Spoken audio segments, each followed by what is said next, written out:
Hi, it's Kit Alowitz with another video segment from the Leadership Journey. Today I'd like to introduce Lydia and Marina.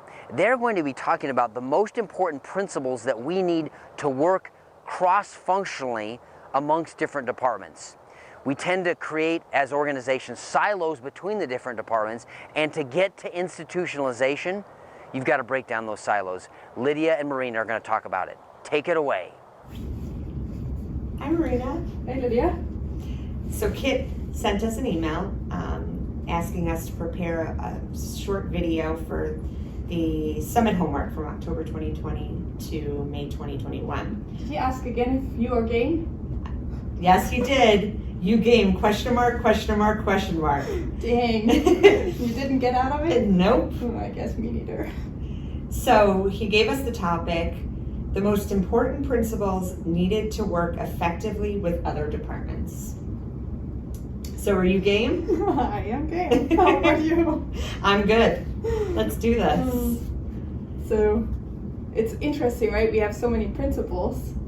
We always talk about the 5 foundational ones.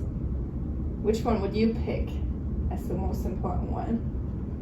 Did we have an experience there? Well, for me, I think the most important one, before you can even really start digging to the other principles, is in a negative environment, even the principles won't work. Me being a relationship person, I've always been that relationship first kind of perspective. But it's really important when you're trying to collaborate and communicate effectively with other teams to have that trust. What do you think? Yeah, I think it really dawned on me lately when we had that experience where, realizing that if you don't have the relationship and the trust going on, that whatever you do, you're not getting anywhere. Because you're not really reaching that other person, because there's kind of like a barrier in between. Yeah. So I think that that's really like an aha moment for me, that you first really have to work on that environment. Yeah. Create that relationship and that trusting environment, and being also secure in whatever you say, right, is not taken the wrong way. I'm really starting to see people more as a you as opposed to an it. It's so hard, isn't it? It is very hard. I mean, it's really, I have that J in my in my type, and the judgy is always there, and it's like, but as you are aware of it and you try to change it, it's so powerful. Yep. I agree.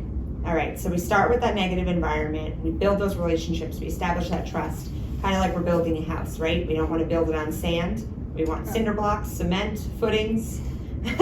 And once we get that trust down, right, now we can talk freely, openly. You get to really see that person for where they're coming from. You see their intentions. Your biases go out the door.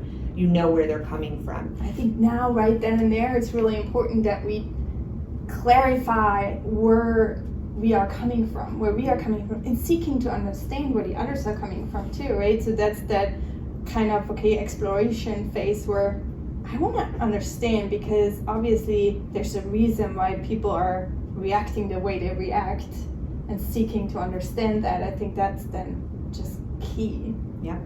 And once you get there, I think we all come to the point where you realize, wow, we really are much more similar than we are different, right? And taking that emotion out to be able to see that. Yeah. Going down to that needs and value level. It's really, because if you're always on the surface and the emotions get into the way, then you're not getting there to see each other. To the root of it, yeah.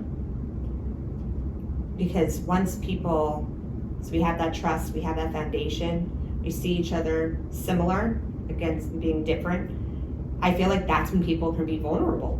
Yeah. That's when people can start really throwing ideas out there, because they know that they're going to be trusted and talked about and everything like that. And I think that's really the key in that collaboration and communicating effectively with other teams. Yeah. We start to understand these different functions and realizing that we are all intertwined. Yeah, this IPO now Yeah. comes to life, right? And now we understand, okay, what we receive is what you give us, so how can we work together? And it's not more about that function anymore, right? So you're in credit, I'm in controlling, and we have projects, we have marketing. It's not that anymore. It's just understanding how it flows and how can we work together. Getting to that final phase of that customer focus that we really need to laser in on. Yeah. Which then I think brings us to the last principle that we can finally get to, that knowledge is the prelude to change. Yeah. And not knowledge, book knowledge or technical knowledge, it's this knowledge of people, knowledge of these functions, knowledge of people's intentions. Yeah, And yourself. they're How you yourself, act. exactly. Yeah. I really think we could touch all of them, right? All of them are important, but I think as we walked through, we highlighted the most important ones to even apply the rest of it. And really living it and breathing it. Yeah. I guess that's the most important one. And it never really stops, right? That foundation always has to be checked on. Yeah. Because once you get a crack, it has to get addressed. You don't want to get back to complete destruction on the foundation. So a crack it needs to be fixed. Continuous. It's a continuous process. So.